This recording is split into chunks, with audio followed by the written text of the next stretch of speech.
Good morning बेटा।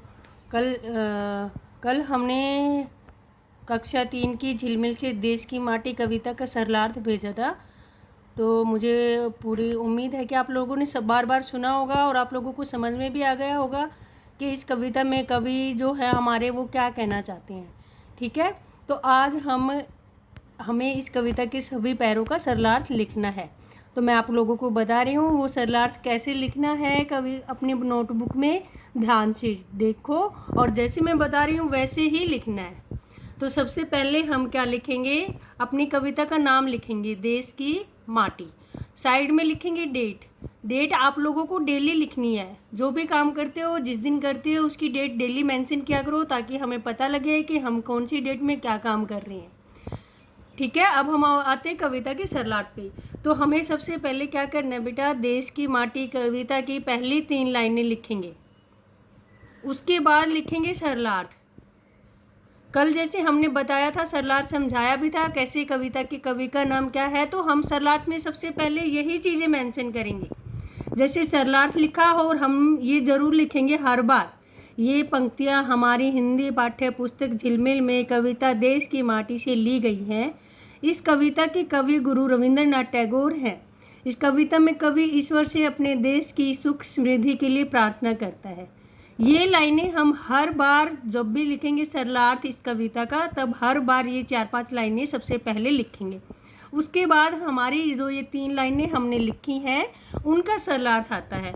उसके बाद शुरू करेंगे। इन पंक्तियों में कवि कहता है कि हे ईश्वर, मेरे देश की मिट्टी, हवा और जल सरस बने, अर्थात रस से भरे बने। कवि कहना चाहता है कि फल रसीले हों, हवा शुद्ध हो और तथा जल स्वच्छ हो।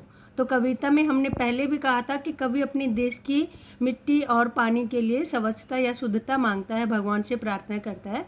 तो यही इन लाइनों का सरलार्थ होगा। लेकिन उस सरलार्थ से पहले हम ये ऊपर वाली जो लाइनें हैं वो ज़रूर लिखेंगे हर बार। ये पंक्तियाँ हमारी हिंदी पाठ्य पुस्तक से ली गई हैं।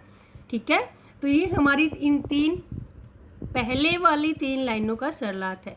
तो आपने ऐसे ही लिखना है, सबसे पहले 3 लाइनें लिखोगे, उसके बाद सरलार्थ में ये पंक्तियाँ कहाँ से ली गई हैं, इसके कवि का क्या नाम है, कवि क्या कहना चाहता है। उसके बाद जो हमारी 3 लाइनें हैं उनमें क्या बोला है कवि ने वो लिखेंगे। उसके बाद हम शुरू करेंगे हमारी अगली 3 लाइनें। अगली 3 लाइनें हमारी पंक्तियाँ क्या हैं, देश के घर और देश के घाट, देश के वन और देश के बाट, सरल बने प्रभु सरल बने। ये 3 लाइन लिखने के बाद हम फिर से सरलार्थ लिखेंगे। और जो ये वाली 3 लाइनें हैं कि हमारी पंक्तियाँ हमारी हिंदी पाठ्य पुस्तक झिलमिल से ली गई हैं, इसमें कवि गुरु रविंद्रनाथ टैगोर ईश्वर से अपने देश की सुख व समृद्धि की प्रार्थना करता है। ये लाइनें लिखो और उसके बाद फिर इन पंक्तियों की जो हमने पंक्तियाँ लिखी हैं, देश के घर और देश के घाट, इनकी फिर लिखो कि इन पंक्तियों में कवि कहता है कि मेरे देश के घर और घाट, मेरे देश के वन और बाट यानी कि रास्ते आसान बने, अर्थात मेरे देश के घरों घाटों पर पहुंचना तथा वनों रास्तों पर चलना हर इंसान के लिए आसान हो।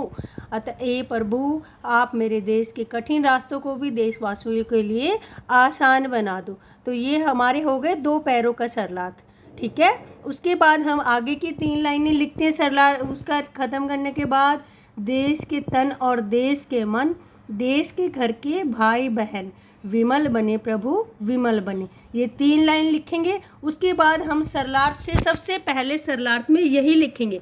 इन पंक्तियों में ये पंक्तियाँ हमारी हिंदी पाठ्य पुस्तक झिलमिल में कविता से ली गई हैं। इस कविता के कवि गुरु रविंद्रनाथ टैगोर हैं। कविता में कवि ईश्वर से अपने देश की सुख व समृद्धि के लिए प्रार्थना करता है।